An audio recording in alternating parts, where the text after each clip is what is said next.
A cobalt haze drifted through the Vornar Nebula, its tendrils of ionized gas weaving between ancient star clouds. Ships of the Arduin Collective seldom ventured here. There was nothing to harvest, no trade routes to plunder. Yet Ambassador Silin found herself glued to her viewport, her dark eyes reflecting the swirling light show beyond. Her station aboard the reconnaissance vessel Celestis was otherwise peaceful. Rows of crystalline consoles hummed softly, and data slates glowed with routine metric readouts. But then her comm specialist Doran froze mid-scan, brow creasing beneath his ceremonial headpiece.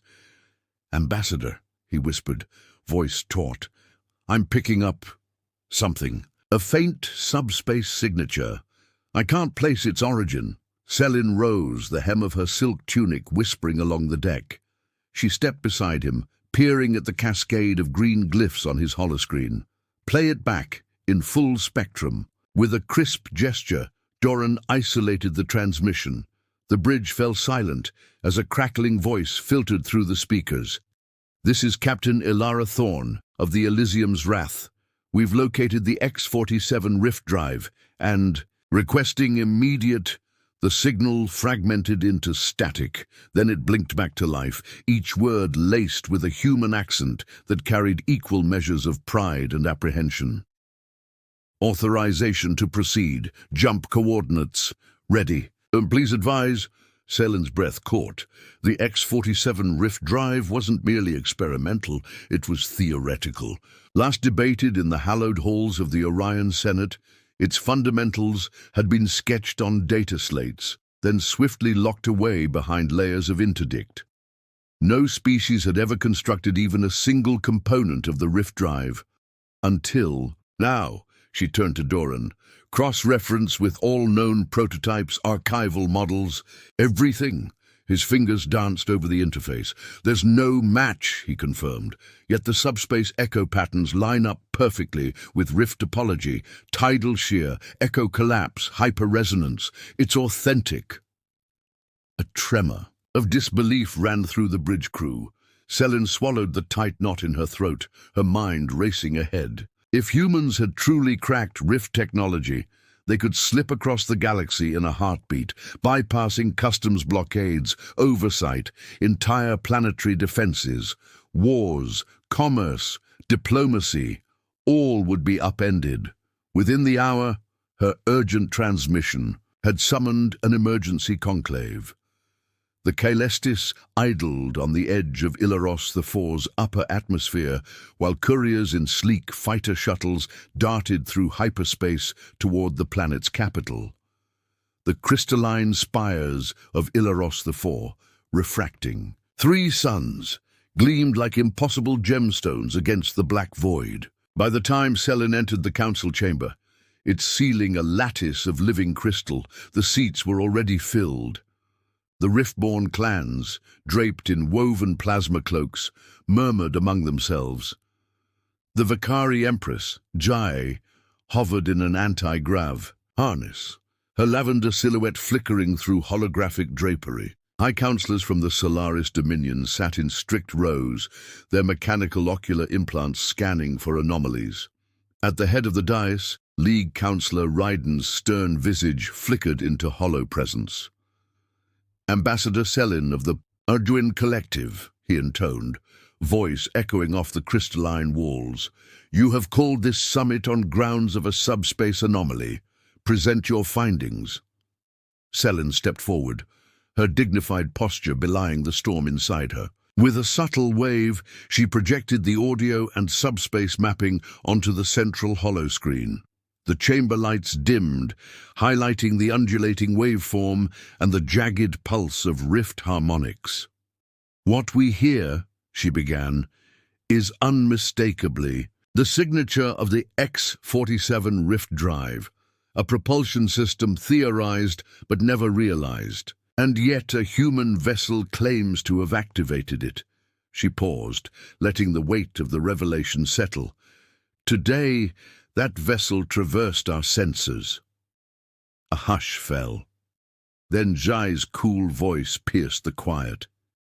"Humans, The species that barely manages standardized warp coils, they cannot be serious. A ripple of laughter, bitter and uneasy, spread among the delegates. Riftborn Chief Tark leaned forward, his voice like grinding stone. This is folly. Primitive humans lack the computational precision to stabilize even a C-12 Singulon emitter. We would detect catastrophic collapse long before rift ignition. Selin met his glare coolly. Yet here we are. I trust you will not accuse the Arduin Collective of fabricating this data. Every calibration, public and private, corroborates the pattern. If we are mistaken, let science prove it so. But if we are right, the galaxy's equilibrium shifts.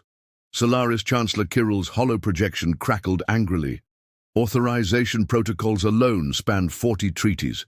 Who sanctioned this? Earth answers to no council, no alliance structure we recognize. Silence fell again.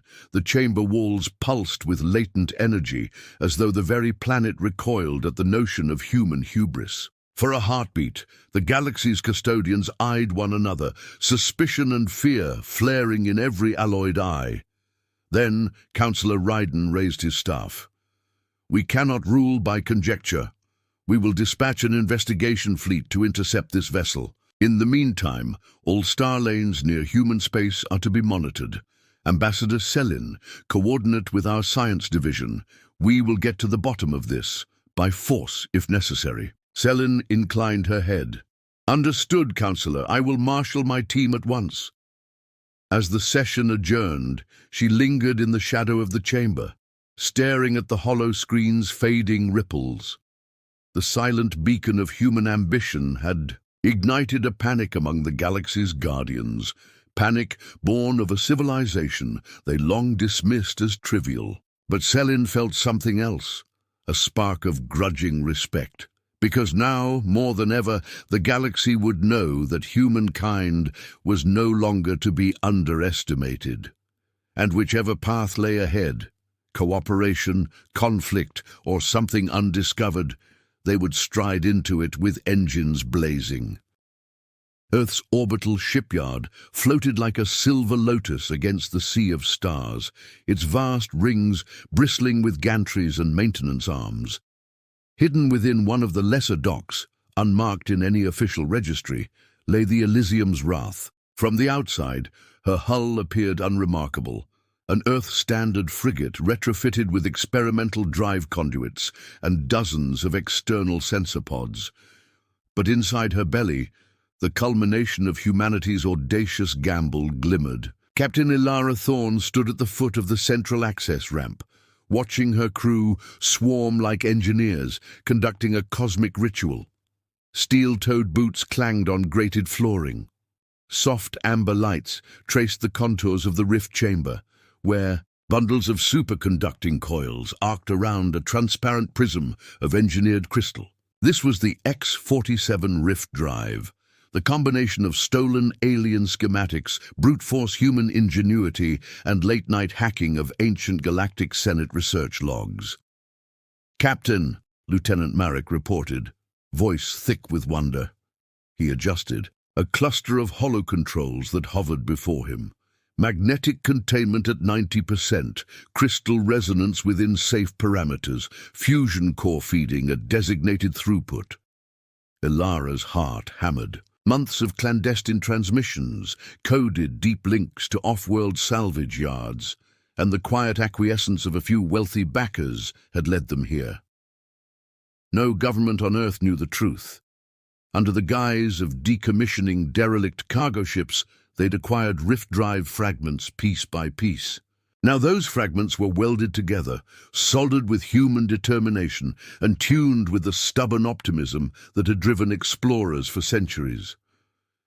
"Good," she said, voice steady. "Stand by for the first rift compression test. All stations, report readiness." One by one, her senior officers chimed in, weapons bay locked, communications array rerouted through a quantum uplink, navigation calibrated for hyperspatial drift, each subsystem checked and double-checked. Ilara looked up at the domed viewport above the drive chamber. Beyond the reinforced glass, the crystal prism pulsed with an internal glow, like a living heart waiting to ignite. Engage in 3, 2, 1. Now. A low hum swelled into a roar as power surged through the coils. Beams of pale blue. Light snapped into the prism, refracting into tangled filaments that danced across the metal walls. The floor vibrated beneath Ilara's boots. On every console, warning lights blinked, then winked out as containment held steady. "Drive engaged," Marek exclaimed. "Subspace echo registered, rift bubble at 50% stability." Ilara allowed herself a brief smile. "Bring us the rest of the way." Outside, sensors tracked the nascent rift bubble forming like a miniature galaxy, and then, snap! The room dimmed for a fraction of a heartbeat. When lights and screens flickered back, every instrument flooded with tachyon feedback. "It's working," whispered Systems Officer Nguyen. "We've done it." Ilara's chest swelled with pride. Humanity had leapt beyond its earthly cradle, beyond the sluggish warp corridors endorsed by ancient treaties. They had broken free of the leash. "Plot course to Ilaros 4, she ordered. "Prepare for rift transit." Moments later, the Elysium's wrath arced along a narrow ribbon of distorted space, the stars outside stretching into brilliant streaks. Ilara gripped the railing as the ship shuddered, tuning every fiber of her being to the rhythm of hyperspace. Beside her, Marek monitored the drive core's diagnostics, while Communications Officer Leon tapped out a broadcast. "Unclassified. Transmission to all galactic assembly vessels within range. This is Captain Ilara Thorne of the human vessel Elysium's Wrath. We have activated an X-47 rift drive and successfully conducted an inaugural jump. Point of origin, Earth's covert orbital dock. Destination Ilaros 4 for peaceful dialogue. Authorization pending. Proceed with caution." They sent it through multiple secure channels, quantum-entangled beacons, subspace relays, long-range, holonet, and then waited. Back in the bridge's dim glow, tension rippled through the crew. No one spoke as the rift bubble contracted, drawing the ship back into normal space. Outside the viewport, Ilaros the Four's 3 suns glowed. Through swirling clouds, the crystal spires of the capital city shimmering like frozen fire. "Rift collapse complete," Marek announced. "All systems stable. Welcome back to conventional space-time." Ilara let out the breath she hadn't realized she'd been holding. "Well done, everyone," she tapped her comm badge. "Hail! Our contacts on the surface. Let's see if the galaxy has enough courage to meet us halfway." In the communication suite, Lian's surface monitors flickered to life as approaching fighters and shuttles converged on their position. Lights from Ilaros the Four's orbital defense grid swept across the night sky, strobes of warning and wonder. Ilara exhaled, eyes shining. Humanity had not only leapt ahead, they had thrown down the gauntlet. In that instant, she understood the weight of the panic she would unleash, and the promise of a future they alone had dared to seize. By the time the Elysium's Wrath drifted into Ilaros the Four's upper atmosphere, long-range scanners had already tracked its rift signature. A squadron of rift-borne interceptor frigates escorted the human vessel through the glowing cloud banks toward the planet's capital, Orolis City, where the grand summit awaited. The city's crystalline spires pierced swirling crimson clouds, their facets reflecting 3 suns in fractured kaleidoscopes. Below, vast plazas thrummed with assembled delegates, their armor and robes shimmering in a riot of alien colors. A shimmering teleportation platform had been erected at the summit grounds, a translucent disk inscribed with ancient protective glyphs. Captain Ilara Thorne and Ambassador Rhea Chand stepped onto its surface, flanked by Lieutenant Marek and Systems Officer Nguyen. With a soft ripple of light, they materialized before the assembled leaders. League Councillor Raiden, Riftborn, Chief Tark, Solaris Chancellor Kirel, and the Vakari Empress Jai. Hollow banners bearing the seals of dozens of member species drifted overhead. Before any formal greetings could commence, Chief Tark's voice thundered across the clearing. Humans, you have violated every interstellar statute known to civilized life. You bypassed safety protocols, evaded oversight, and now demand audience under false pretenses. His plasma cloak crackled as if fueled by indignation. Explain yourselves, or return to your world before we decide your fate. Ilara held her ground, shoulders squared. Chief Tark, I understand your concerns, but Earth has long been barred from full participation in galactic affairs. We could have weaponized this drive, launched unchallenged strikes, or carved out our own empire. Instead, we came here in peace, seeking partnership. She let her words hang, then raised a datapad. On this device are the full schematics of our drive, the safety parameters we used, and the logs of every test we conducted. We offer full transparency. A murmur rippled through the delegates. Solaris Chancellor Kirel leaned forward, his mechanical eye whirring. Schematics alone do not guarantee safety. This technology could collapse entire star systems if miscalibrated. What assurance do we have that you comprehend the stakes? Ilara exchanged a glance with Chand, who stepped forward with a calm dignity that belied her nervousness. We propose a joint oversight council, Chand announced. Human, Riftborn, Solaris, and Vakari scientists and engineers working side by side to refine drive parameters, share data, and supervise every future jump. No unilateral actions. The silence that followed was heavy. Councillor Ryden raised an embossed hand. Your proposal is unexpected. The Assembly has always guarded rift drive theory jealously, yet your openness is refreshing. Here, turn to Zai. Empress, it is your domain that steers subspace law. What say you? The Vakari Empress drifted forward, her lavender form ringed by soft bioluminescent light. Humans have demonstrated two things, audacity and a willingness to admit fallibility. That is rare among new powers. She extended a slender hand. We will not immediately grant you full Assembly membership, but we will test your proposal. A joint mission to explore the Centauri Rift Cluster, a region too dangerous for solo passage, shall serve as our proving ground. Should your drive hold under Vakari scrutiny, you will earn provisional status. Ilara's chest tightened with relief and pride. She inclined her head to Chand, who returned the gesture. We accept, Ilara said, her voice steady. Lead the way. Cheers. And gasps broke out among the assembled delegations. Riftborn engineers exchanged hurried whispers with human counterparts. Solaris dignitaries tapped their cheek implants in approval. Even Chief Tark's harsh glare softened into reluctant respect.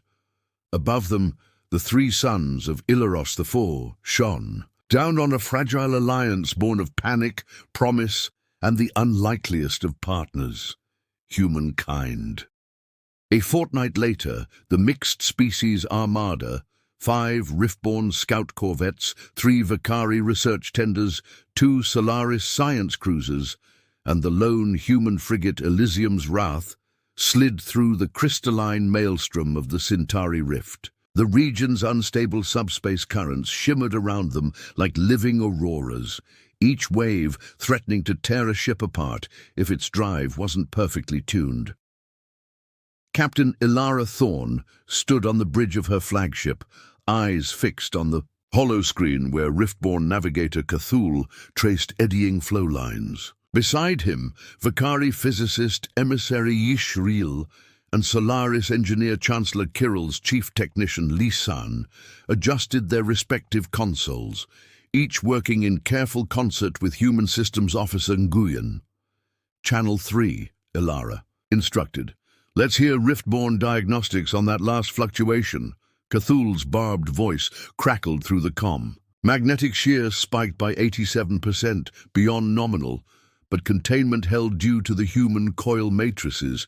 Impressive. Nguyen grinned. Your Vakari stabilizers kept our crystal prism from fracturing, its synergy at work. Below, Deck Ambassador Rhea Chand met with Riftborn Chief Engineer Thora and Vakari Lorekeeper Dr. Sulai, poring over data tablets filled with logs of energy outflows, crystal resonance harmonics, and subspace echo patterns. The grand experiment was progressing flawlessly, better than any single civilization could have managed alone. At the cluster's heart lay the Centauri expanse, a web of subspace fissures coalescing into a roiling vortex of prismatic energy. The flotilla slowed, ringed around the anomaly at cautious standoff distance. Sensors detect a stable wormhole network beneath the rift, Lysan reported. It appears natural, an artifact of ancient galactic seismic events. How long has this been here? Yishril mused. Long before any recorded history. A hidden highway waiting for discovery. Ilara felt a thrill. Prepare a shuttle expedition. We're going in. In the reinforced survey shuttles, the joint teams descended through glowing tendrils of subspace, their hulls humming with energy-damping fields. Riftborn geomancers released sensor buoys that traced the wormhole lattice, while Solaris xenobiologists scanned readings for traces of life or technology lurking in the storm. Suddenly, one buoy tripped a burst of encrypted signals, patterns, unmistakably artificial. A guarded gasp went through the crew. Translating now, whispered Dr. Sulai from her console. The hollow display filled with rhythmic pulses, coordinates, glyphs, and a looping emblem resembling a spiraled spiral. An alien waypoint, Cthulhu intoned. Perhaps a relic of the precursor civilization. Ilara exchanged a look with Chand. Plot a safe approach. We need to see who, or what, left this behind. Moments later, the shuttles emerged into a hidden subspace refuge, a spherical station of obsidian alloy and glowing filaments, suspended within the heart of the vortex. No launch bays, no visible hatches, yet the structure pulsed with latent power. Across all channels, voices crackled with astonishment. Power readings off the charts, Marek called. Shield matrix intact, despite eons of exposure. Ancient. Rift drive tech, Yishril breathed. More advanced than any we've seen. Ilara stepped forward, awe tipping her usual composure. This station, this world, has been here, hidden by the rift, waiting for the right hands to find it. Lashi. Back on Ilaros 4. Hollow projections of the discovery rippled through the summit chambers. League Councillor Ryden's voice boomed with excitement. By the 3 pillars, this changes everything. A precursor archive accessible only via the Centauri Rift. Humans, Riftborn, Solaris Vakari, together you have unearthed a treasure no single power could claim. Ambassador Chand smiled. This is proof that collaboration transcends fear. The galaxy's knowledge, its very future, lies ahead of us. And on the observation deck of the Elysium's Wrath, Captain Thorne watched the swirling prism of subspace, thinking of how far humanity had come, from Earth's hidden docks to the heart of an ancient legacy. Below, alliances solidified, suspicion thawed, and a new chapter in galactic history began. In the crucible of panic, the galaxy had forged possibility, one driven by audacity, tempered by cooperation, and guided by the unlikely spark of human ambition. Ilara turned to Marek, her eyes bright. Set course for the precursor station's main conduit. Let's see what secrets await. As the fleet moved as one through the Centauri Rift, the stars themselves seemed to incline in curiosity. And in that moment, all civilizations realized. Beyond panic lay discovery, and together they would chart the unknown.